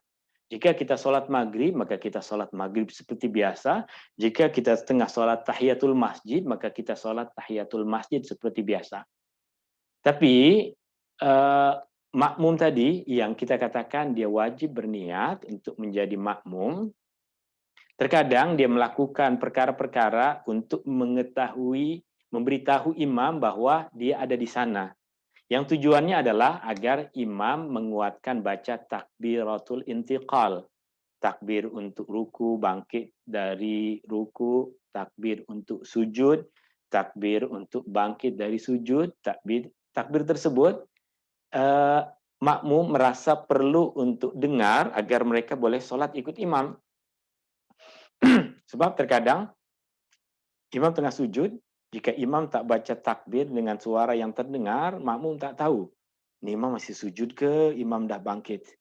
Maka itu yang membuat sebagian makmum melakukan sebahagian cara untuk dia memberitahu bahwa, hello, saya ada di belakang, untuk memberitahu itu. Di antara yang dia lakukan adalah kadang ada orang tepuk, kadang ada orang kuatkan takbir. Apa yang dilakukan tersebut, karena kaidah asalnya adalah yang wajib makmum melakukan niat, maka benda-benda tadi adalah dia formality saja, dia perkara yang tujuannya memberitahu untuk kepada imam bahwa dia ada di sana. Benda tersebut bukan perkara yang dituntut dan bukan perkara yang dilarang. Artinya tidak masuk dalam sunnah salat menepuk imam, juga tidak masuk dalam larangan dalam salat menepuk imam. Dia perkara duniawi yang tujuannya memberitahu dia. Jika kita yang sebenarnya jika laki satu orang tengah sholat, kita ingin menjadi makmum dia, memang kita berdiri dekat dengan dia, di sebelah kanan dia. Tanpa perlu kita tepuk, tanpa perlu kita takbiratul ihram dengan suara yang kuat, pada hakikatnya dia sudah tahu, sebab kita berdiri di tepi dia. Tapi mungkin karena keadaan sekarang, kita kena jaga jarak, itu yang membuat sebagian orang takbir dengan kuat. Allahu Akbar. Untuk memberitahu kepada makmum tadi bahwa ada, untuk memberitahu imam bahwa ada makmum di belakang, agar imam tadi menguatkan bacaan. Tapi jika kita yang jadi imam, kita dilantik jadi imam, kita tak dituntut pun dalam agama untuk mengubah keadaan kita. Jika kita sholat memang suara kita perlahan, kita tak dituntut untuk menguatkan suara. Ada siapapun di belakang kita. Kecuali memang kita sholat berjamaah dari permulaan. Dah nampak ada makmum di belakang, sudah ada iqamah, kita pun jadi imam, maka kita memang dituntut untuk menguatkan bacaan takbir semua. Itu yang berkaitan dengan isu yang Tuan Abdul Wahid tanyakan. Imam sendiri tidak ada tuntutan untuk menukar niat dia. Dia sholat sebagai imam tidak disyaratkan untuk berniat menjadi imam. Makmum yang wajib berniat untuk ikut imam.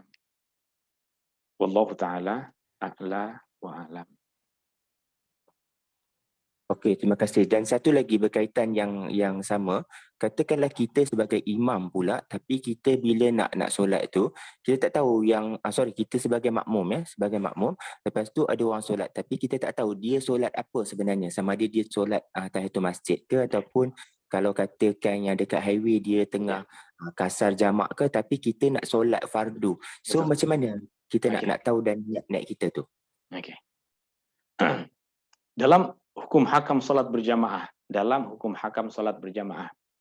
antara makmum dengan imam tidak disyaratkan mereka melakukan solat yang sama, tapi disyaratkan bentuk solatnya sama. Tidak disyaratkan mereka melakukan solat yang sama, tapi bentuk solatnya mesti sama. Apa maksudnya? Bentuk solatnya, kita mulakan dari bentuk solatnya mesti sama. Antara solat jenazah dengan solat zuhur, dah mesti berbeza. Tak boleh. Imam solat jenazah, kita makmum solat zuhur. Tak boleh. Memang bentuk solatnya berbeza. Solat gerhana, bentuknya berbeza dengan solat biasa. Ada 2 kali ruku. Maka bentuk solatnya dah berbeza, kita tak boleh solat yang berbeza bentuk menjadi antara makmum dengan imam. Tapi antara solat subuh dengan tahiyatul masjid, antara solat zuhur dengan solat sunat, bentuknya sama, rokaatnya mungkin berbeza, maka dibolehkan untuk solat berjamaah antara mereka. Sama ada makmum yang solat fardu, imam solat sunat, atau sebaliknya, imam solat fardu, makmum solat sunat. Keadaan seperti ini telah pun ada sejak masa Rasulullah Shallallahu Alaihi Wasallam. Antara makmum dengan imam berbeza niat mereka. Muaz bin Jabal, seperti yang hari itu kita ceritakan, Muaz bin Jabal sholat bersama dengan Rasulullah SAW. Kadang sholat maghrib, kadang sholat isya. Selepas sholat isya, Muaz bin Jabal akan balik ke kampung dia yang tak jauh dari Madinah, dan dia akan menjadi imam. Muaz bin Jabal sholat fardu isya bersama dengan Rasulullah SAW. Kemudian sholat sunat di kampung dia, menjadi imam. Makmum dia sendiri sholat isya fardu. Ini artinya perbedaan niat antara imam dengan makmum bukan satu perkara yang salah. Janji bentuk sholatnya sama. Contoh lagi yang juga terjadi pada masa Rasulullah SAW, dan perkara ini kita digalakkan untuk melakukannya. Apabila kita pergi ke masjid, dan di masjid tengah ditunaikan sholat fardu berjamaah. Kita pergi ke masjid, di masjid tengah ditunaikan sholat fardu berjamaah. Padahal kita dah tunaikan sholat itu. Contohnya, sebagian masjid sholat isya lambat sebab ada ceramah. Sholat isya pukul 10. Kita di rumah ataupun di tempat lain dah sholat isya. Sholat isya yang kita lakukan di awal waktu, lepas azan, dengar azan, terus sholat isya. Tapi karena ada satu hajat, kita pergi ke masjid. Sampai di masjid, orang baru nak mula sholat isya. Maka kita digalakkan. Kita digalakkan dalam semua mazhab. Dalam mazhab Syafi'i, dalam mazhab Imam Ahmad, dalam mazhab Al-Hanafi, dalam mazhab Al-Imam Malik. Ketika dalam sholat isya itu misalnya, kita digalakkan untuk sholat sekali bersama dengan mereka. Meskipun kita dah sholat tadi. Apa sholat yang kita lakukan sekarang? Adalah kita berniat untuk sholat sunat. Sebab yang fardu udah kita buat. Berarti ada perbedaan niat antara imam dengan makmum. Imam sholat fardu isya, kita sholat sunat 4 rakaat ikut imam. Dalam hati kita sahaja aku sholat sunat 4 rakaat ikut imam. Dan perkara seperti ini jika kita fahami akan sangat membantu kita masa sholat tarawih. Kita datang lambat, belum sholat isya, imam tengah sholat tarawih. Maka mudah bagi kita. Kita niat untuk sholat isya, bermakmumkan kepada imam yang tengah sholat tarawih. Perbezaan niat antara makmum dengan imam adalah perkara yang bolehkan. Janji, bentuk sholatnya sama. Bukan sholat jenazah, bukan sholat hari raya, bukan sholat gerhana. Sebab sholat jenazah, sholat hari raya, sholat gerhana ini bentuknya berbeza dengan sholat yang biasa kita lakukan. Semua sholat yang lain sama. Bezanya jumlah rakaat, bilangan rakaatnya. Ada yang 1 rakaat, ada yang 2 rakaat, ada yang 3 rakaat, ada yang 4 rakaat, ada mungkin yang melakukan sholat sekali lebih dari 4 rakaat, tapi beza ada pada rakaat, bentuk sholatnya semua adalah sama. Wallahu ta'ala a'la wa alam. Berarti Tuan Abdul Wahid, tak perlu kita tahu, kawan saya ini sholat apa. Saya nak sholat zuhur. Dia sholat zuhur ke sholat tahiyatul masjid atau sholat ba'diyah. Boleh kita berjamaah, berbeza niat antara makmum dengan imam. Selagi kita tahu, dia bukan sholat jenazah. Dia bukan sholat gerhana. Dia bukan sholat hari raya. Dan memang pun bukan hari raya. Allahu ta'ala a'la wa alam. Itu pembahasan kita di... Okay. Itu pembahasan kita di pagi hari ini. Kita ingin membumikan surah Al-Fatihah. Bukan saja bacaan yang kita baca dalam salat, bukan saja masa kita baca surah Al-Fatihah, kita faham, itu pembahasan minggu lepas. Sekarang, apa yang kita baca di dalam salat tersebut, kita terjemahkan dalam perangai, dalam akhlak, dalam sifat, dalam perbuatan kehidupan kita sehari-hari. Semoga apa yang kita sampaikan di pertemuan kita di pagi hari ini memberikan manfaat kepada kita semua. Untuk pembahasan yang akan datang, kita akan ada satu nota baru untuk saya kongsikan nanti. Mulai akan kita membahas tentang ruku, i'tidal, sujud, duduk antara 2 sujud, tahiyat, dan perkara-perkara lain yang berkaitan dengan salat. Wallahu ta'ala a'la wa alam. Hadani Allah. Dan saya rasa tak ada soalan yang tertulis. Ada soalan yang lain sebelum saya tutup untuk pertemuan hari ini? Ada Puan Khatijah mungkin? Ada Ustaz. Okey, tak apa. Terima kasih Puan. Hadani Allah wa iyyakum ajma'in.